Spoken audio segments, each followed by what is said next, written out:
Olá pessoal, hoje eu gostaria de conversar com vocês sobre um tópico bastante interessante, Transport Layer Security, o famoso protocolo criptográfico. E eu tenho certeza que todos vocês já ouviram falar de TLS e tenho certeza também que todos vocês usam TLS diariamente aí, toda vez que vocês usam a internet. E eu queria trazer para vocês aqui algumas notas, algumas considerações, principalmente para aqueles que estão começando, para quem está dando os primeiros passos, começando o estudo desse protocolo, que é um protocolo fundamental, né? Todo mundo que trabalha com segurança da informação precisa de conhecer. E se trata de um protocolo bastante flexível. E como tudo que é flexível é passível de ser implementado de maneira incorreta, eu julgo ser imprescindível a gente entender esse protocolo, tanto de um ponto de vista conceitual, quanto de um ponto de vista de implementação. Muito bem, tá? Para a gente evitar aí criar um falso senso de segurança, né? E inserir vulnerabilidades ou de construir uma aplicação que não oferece as propriedades criptográficas que a gente gostaria que ela tivesse. Então é essa a razão de eu fazer esse vídeo aqui com vocês. Quero trazer atenção aí. E assim, não é só também para o pessoal que está começando, né? É para o pessoal que também já tem um pouco de experiência. Eu acho que essas considerações aqui também vão ser interessantes. E eu quero falar também um pouco da história do protocolo, porque falando um pouco sobre o contexto, né, de onde ele surgiu, vai ajudar a gente a entender a razão pela qual ele foi construído da maneira que foi e a razão também é do seu sucesso, né? Porque hoje o protocolo enfim, ele é onipresente na internet. Vou abrir com vocês a TLS, ou perdão, a RFC do TLS versão 1.0, lá de janeiro de 99, para a gente relembrar aqui quais são os objetivos desse protocolo, conforme descrito lá na Request for Comments. E eu vou falar também aqui um pouco sobre as diferentes cipher suites, os conjuntos de algoritmo que são usados para a gente construir esse canal de comunicação seguro. Porque é exatamente isso, né, que a gente busca com o TLS. É conseguir fazer a comunicação entre duas aplicações de maneira segura por um meio inseguro, que é a internet. E é isso aí. Então vamos começar. No final eu vou fazer as minhas considerações finais, que eu espero que vocês achem interessantes, porque no final vocês vão ver que tudo isso aqui é um convite para vocês estudarem RFC. Tá? Então assim, ó, o objetivo desse vídeo é realmente convencer vocês de que vocês precisam de abrir a RFC e estudá-la. Então vamos começar. Quando a gente começa a estudar sobre TLS, busca material na internet, rapidamente a gente descobre que 99% do material tem a ver com navegação web, com HTTP, com browsing, né? E por que disso, né? Eu até desenhei aqui um browserzinho, né? Conversando com o servidor web, essa nuvenzinha aqui é a internet. Bom, a razão disso é bem simples, é porque o TLS ele tem suas origens em um protocolo chamado Secure Sockets Layer, tá? Que foi proposto lá em 94 pelo pessoal da Netscape, para exatamente ser uma alternativa para fazer a segurança para a navegação web. Tá? Uma das primeiras soluções, a solução pioneira, né, que surgiu no Netscape Navigator e que, né, por fim, foi evoluindo até se tornar o TLS dos dias de hoje. A gente vai falar, né, sobre essa história né, de como que o SSL, o TLS partiu lá do SSL, né, esse fio da história um pouco mais para frente. Mas aqui, né, já fica bem claro a razão pela qual o termo SSL ele é usado, né, o termo SSL e TLS serem usados de maneira intercambiável, né, apesar de não serem a mesma coisa, definitivamente não são a mesma coisa. O SSL ele é um protocolo criptográfico que já foi deprecado, ele não deve ser usado, porque existem vulnerabilidades conhecidas aí. Inclusive, os servidores aí que ainda servem SSL, eles só fazem isso por motivos de compatibilidade, né? E não deveriam. E apesar do TLS aí ter suas origens no mundo da navegação web, nesse nicho, né? Ele já transcendeu esse nicho há muito tempo, porque ele já se provou na prática ser um protocolo criptográfico bastante competente, né? E na prática quer dizer que ele é um termo bom para definir isso, é battle hardened, né? Que na prática ele já se provou ser eficiente. E hoje ele é usado aí para fazer a segurança dos mais diversos tipos de aplicação, né, desde e-mails, né, protocolos para e-mail, como IMAP, SMTP, para comunicação de mídia, né, ligações, o SIP, um protocolo de signaling conhecido, enfim, inúmeras aplicações. E de fato, o TLS ele é application independent, tá? Ele não serve só para navegação web, não. Então, quaisquer duas aplicações que desejem se comunicar, né, podem implementar TLS. Mas como o TLS nasceu aí desse mundo web, da navegação web, eu acho que é interessante, né, para a gente aqui passar uns 5 minutinhos aí e relembrar a história, né, como que surgiu, né, o SSL, aí o predecessor. Então, para isso, vamos voltar lá em 94, né, relembrar aqui um pouco como é que era o browsing na época aí com o Netscape Navigator.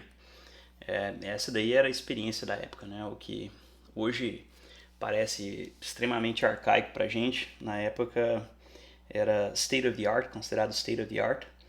Inclusive atraiu a atenção, né, das empresas que na época achavam que, né, quem não tivesse presença online estava fadado ao insucesso, né? E que a internet era o futuro. E de fato eles não estavam muito errados não, né? Só que isso aí começou a atrair big money, né? Relembrando aqui, né, na década de 90 foi a década marcada pela bolha das .com. Então isso aqui era muito importante na época, né? Tinha muito dinheiro aqui envolvido.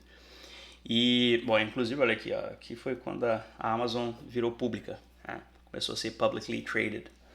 Mas como o pessoal já enxergou dinheiro circulando por aqui, rapidamente, né, eles se debruçaram sobre o problema da comunicação, da segurança, né, da comunicação segura, e daí surgiu a primeira proposta, né, de um protocolo para fazer a segurança das comunicações que se chamou Secure Sockets Layer, que foi desenvolvido pelo pessoal da Netscape lá em 94, tá?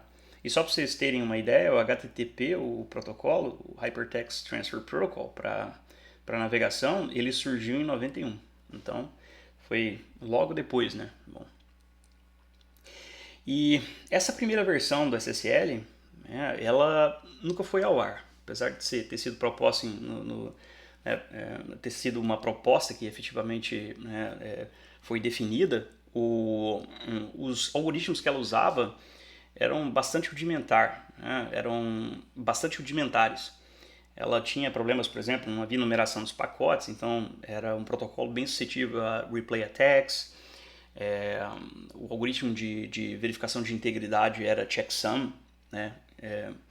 Então ela nunca foi ao ar, mas logo em 94 mesmo foi lançado a segunda versão, que já, né, incluía diversas melhorias, né? A numeração dos pacotes, foi substituído pelo checksum o MD5, foi substituído o MD5 pelo checksum, e que, bom, na época o pessoal achava que era seguro, tá? E assim, eu estou falando aqui um pouco sobre, né, essa evolução aí da versão 1 para a versão 2, só para deixar claro que, né, como orgânico foi esse processo de evolução aí do SSL.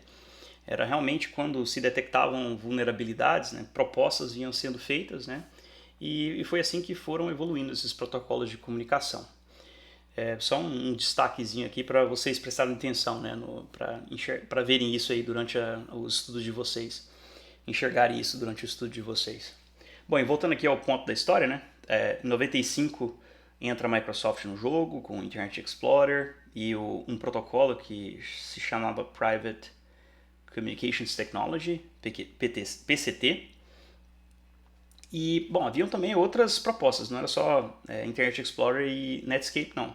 Tinha um browser chamado Spyglass que propôs um protocolo chamado SHTTP, não confundir com HTTPS, tá? E esse SHTTP, por exemplo, era um protocolo que propunha criptografia no nível protocolo, tá? Então até deixei aqui uma ilustraçãozinha do modelo OSI. Esse HTTP, por exemplo, era uma proposta de um novo protocolo, né? E bom, a gente já, né, pode pensar aí o tanto de fricção que isso aí ia gerar, porque muita coisa já havia sido construída com HTTP, né? Então, realmente, esse aí nunca foi muito para frente, não. Mas era só para, né, deixar aqui, para ilustrar aqui para vocês o quão diferente eram essas propostas, né? O SSL, por exemplo, estava aqui, né, entre transporte e aplicação. Ele não se encaixa muito bem aí no modelo OSI, não, mas ele é construído em cima de um algoritmo de transporte, né, um TCP, por exemplo. Mas dá para ilustrar, dá para ver bem, né, nessa época uma completa falta de consenso.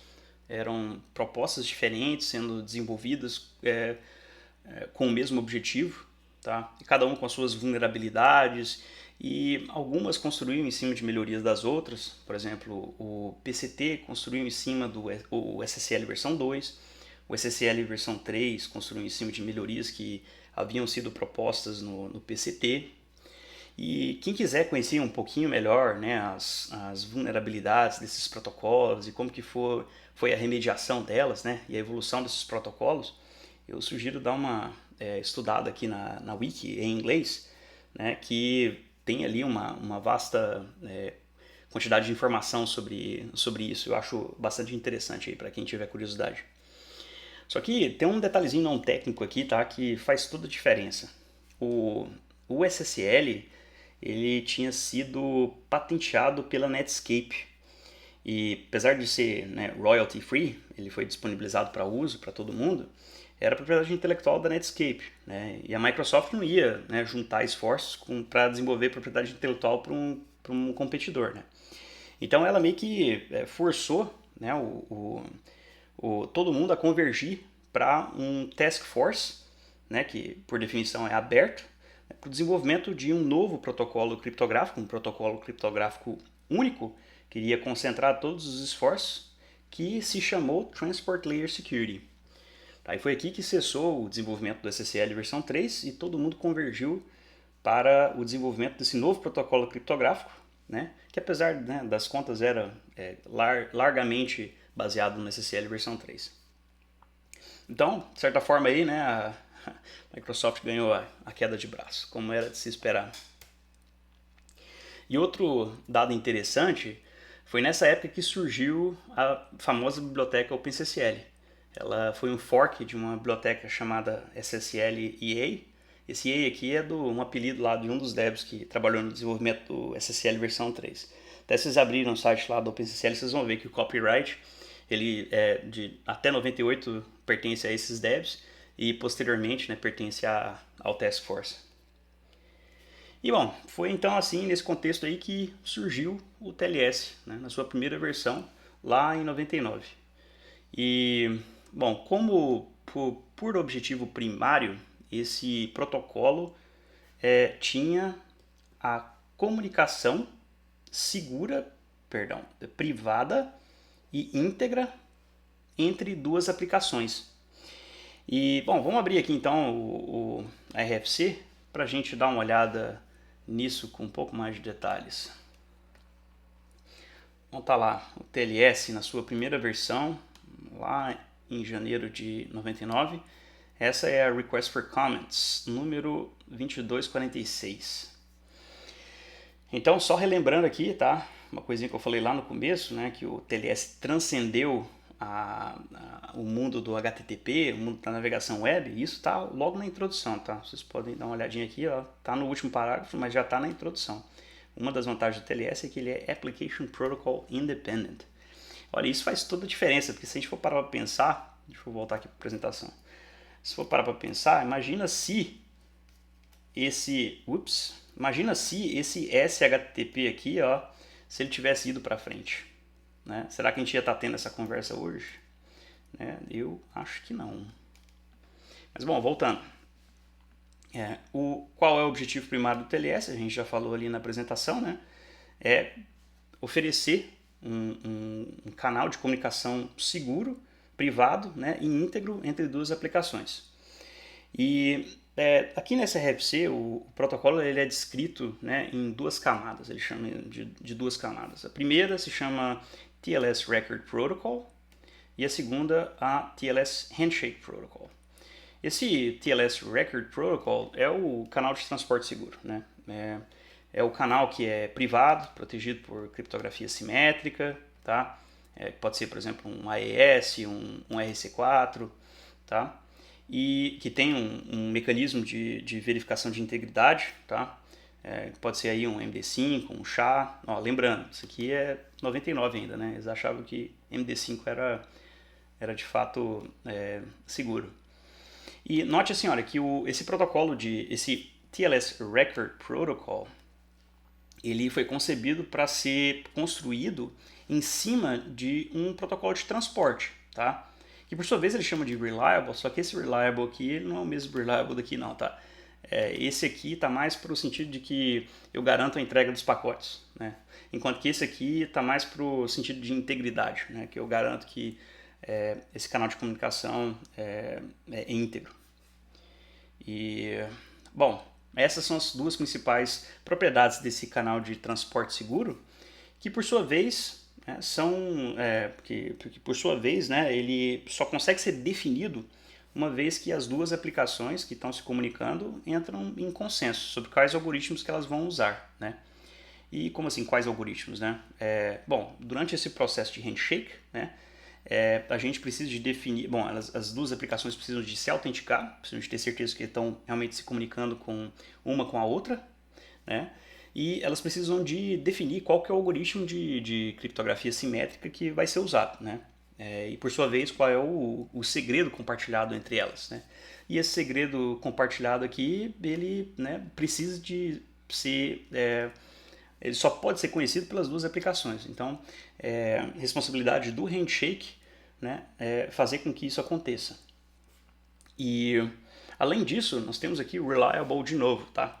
Só que esse reliable aqui, ele tem a ver com o processo, com o handshake, tá? Com o processo de handshake. Quer dizer que um atacante ele não pode manipular esse handshake sem que as duas aplicações fiquem sabendo, né? Então, é muito reliability aí na introdução, mas a gente entende aqui, né? E bom, esses primeiros objetivos aqui, que eu mencionei aqui brevemente, que a gente leu brevemente, eles têm a ver com a segurança criptográfica, né, que é o objetivo principal.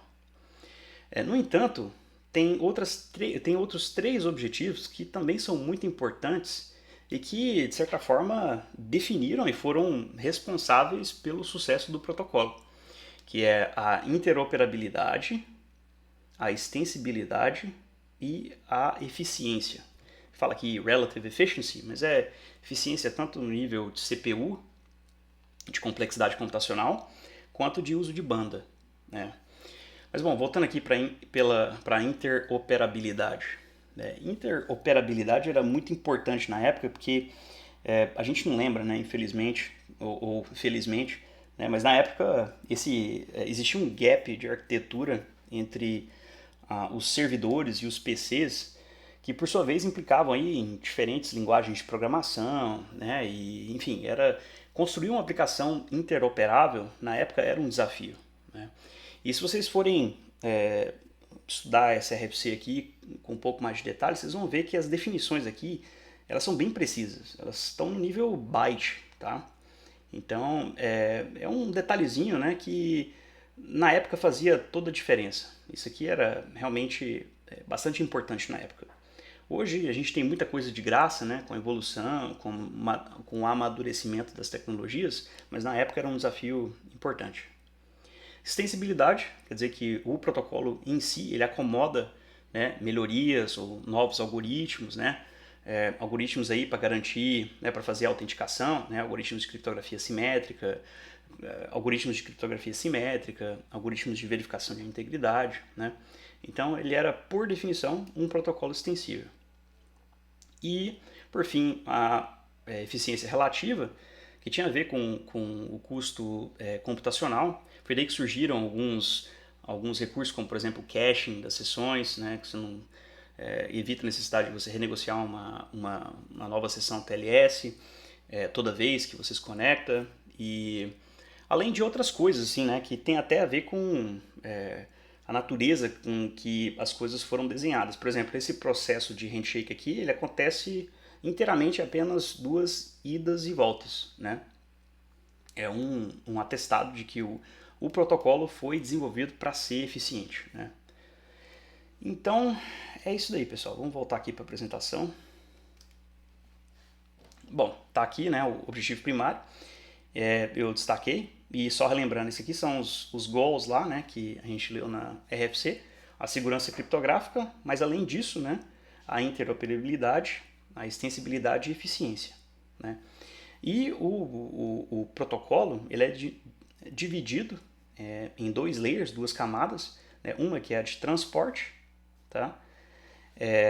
E a outra que é o handshake, né, onde que acontece primeiro, né, apesar dela ser mencionada depois da de transporte na RFC, ela é que acontece primeiro, né? E é ali onde são definidos os algoritmos que são usados para o transporte, né? E bom, a gente analisando aqui, né, como é que eu falo, o TLS como um protocolo como um todo, a gente nota que a maior parte das variáveis ela está no handshake, no processo de handshake, né? E é por isso que como é que eu falo, uma das partes que são mais comentadas, né, na internet. Porque é ali onde realmente tem mais atividade, é realmente no começo ali onde a gente vê mais peças se movendo, né?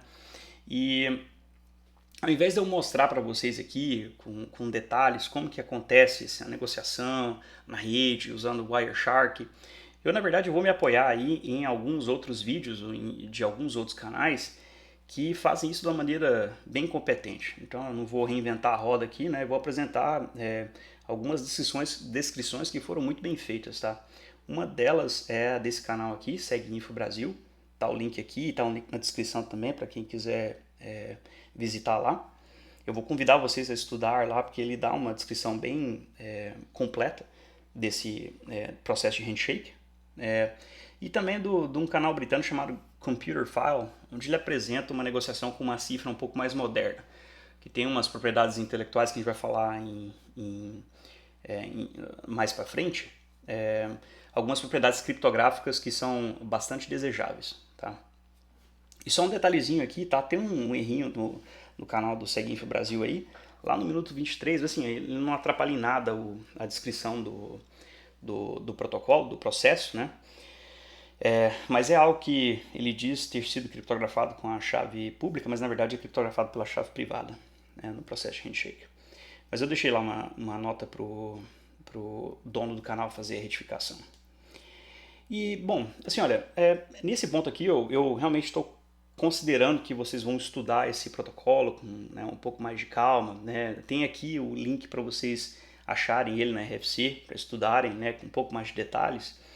E aqui eu quero fazer um dos pontos que eu julgo serem mais interessantes, tá, desse vídeo aqui, que é a atenção aos detalhes, tá? O TLS, ele é um protocolo, que nem eu disse antes, tá, que é bastante flexível, tá? E descrever uma coisa que é flexível em um vídeo é bastante complicado. Então o que a gente vê na prática são muitas simplificações, tá, para descrever esse processo. Só que assim, muita coisa se perde nessas simplificações, tá? E eu vou dar um exemplo aqui para vocês, tá? De uma dessas simplificações. Essa ilustração aqui que eu estou mostrando para vocês, ela é uma ilustração que basicamente a gente encontra em 99% dos tutoriais por aí, tá? Ela ilustra aí esse processo do handshake, tá? E, bom, todo mundo sabe que esse SYN-ACK é do TLS, do protocolo, perdão, do TCP, né? Não tem a ver com TLS. E aqui, né, a aplicação cliente, né, inicia o handshake TLS com o seu client hello. Aqui dentro a gente tem, né, quais são os protocolos que a aplicação cliente consegue negociar, qual a máxima versão do protocolo que ela consegue negociar, do protocolo TLS, né? E quais são as cifras que ela também suporta.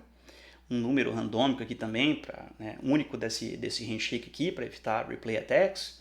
E bom, aí isso daqui vai pro servidor, o servidor escolhe no server hello qual que é a cifra que a gente vai usar, né?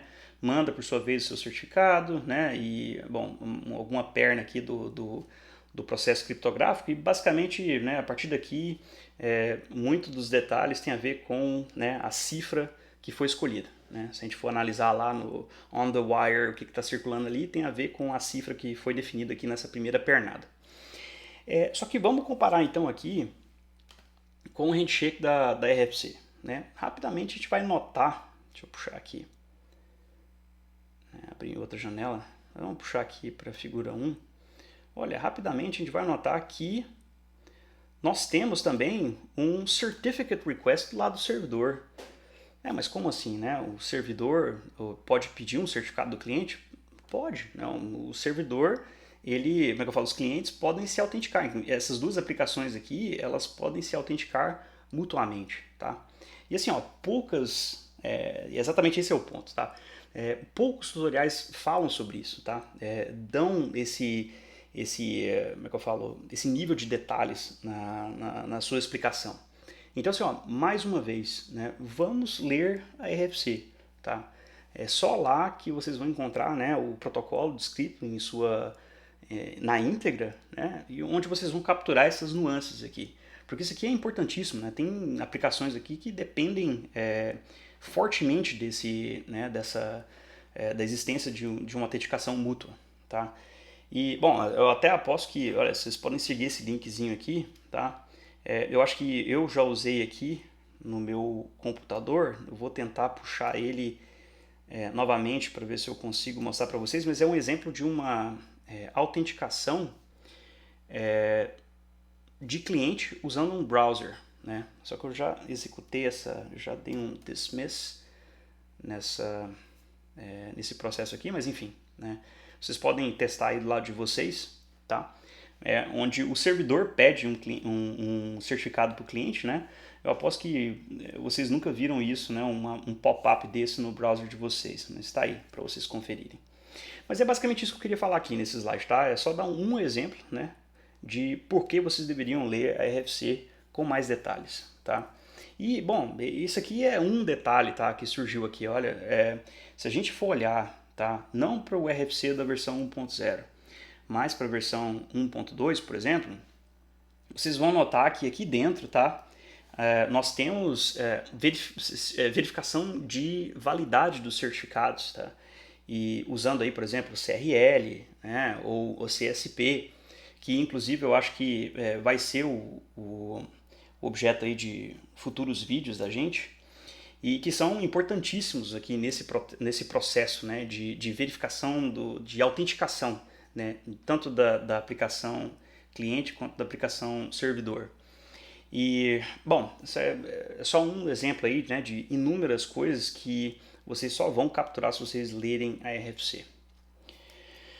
E, bom, prosseguindo aqui, tá? Falando aqui, eu falei para vocês que depois aqui do server hello, né, muito do processo ele é definido pela cifra que foi negociada, né, que é negociada, e é exatamente assim o conjunto de algoritmos, né, que definem ali, que são usados para autenticação, que definem o canal de transporte, né, que são usados para autenticação, que são usados para criptografia simétrica e para verificação de integridade, que definem as cipher suites, tá? E são, no protocolo lá, elas são definidas por dois algarismos hexa, né? E tem também esse nome definido aqui pela IANA, tá? Essa é a descrição que a gente costuma, a descrição textual da cifra, né? São elas que definem os 3 pontos principais, né, que são negociados durante o handshake: a autenticação, o algoritmo de criptografia simétrica e o algoritmo de verificação de integridade. Só que, bom, quantas, né, cifras existem? Não, vocês podem conferir aqui nesse link, tá, uma lista exaustiva, tá, mais recente, né, que aí incluem cifras que foram incluídas aí, acho que as últimas foram em 2012, se não me engano, né, como por exemplo essa daqui, que é mais recente, foi incluída em 2008, se não me engano. Então, assim, para uma lista exaustiva, vocês podem conferir esse link aqui da IBM, né? Vocês podem também comparar ela com a lista lá da versão 1.0, para vocês verem aí o tanto de novas cifras, né, que foram incluídas, né, desde 99, né, mostrando aí que realmente o TLS é um protocolo extensível. Só que dentro dessa lista enorme de cifras aí, tem várias que são claramente muito fracas, né? Algumas que não deveriam ser negociadas nunca, como por exemplo essa primeira aqui, a 00, né, que é o estado inicial, sem criptografia.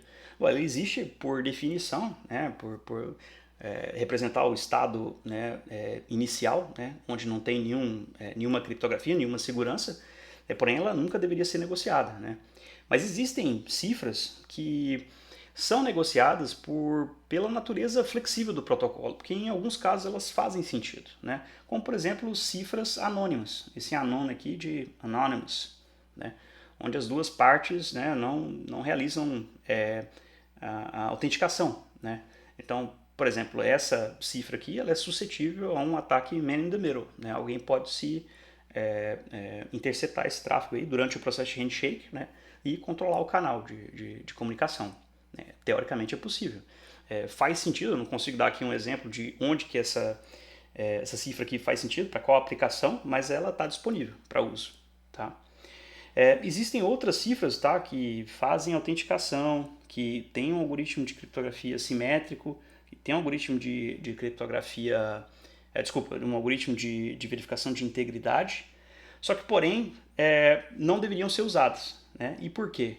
Aqui eu falei que ela não tem Perfect Forward Secrecy, porque de fato, assim, se eu negociar uma sessão, né, usando essa cifra aqui, e no futuro, né, por acaso, o certificado, né, do servidor for comprometido, eu tenho teoricamente acesso a todas as comunicações do passado, tá?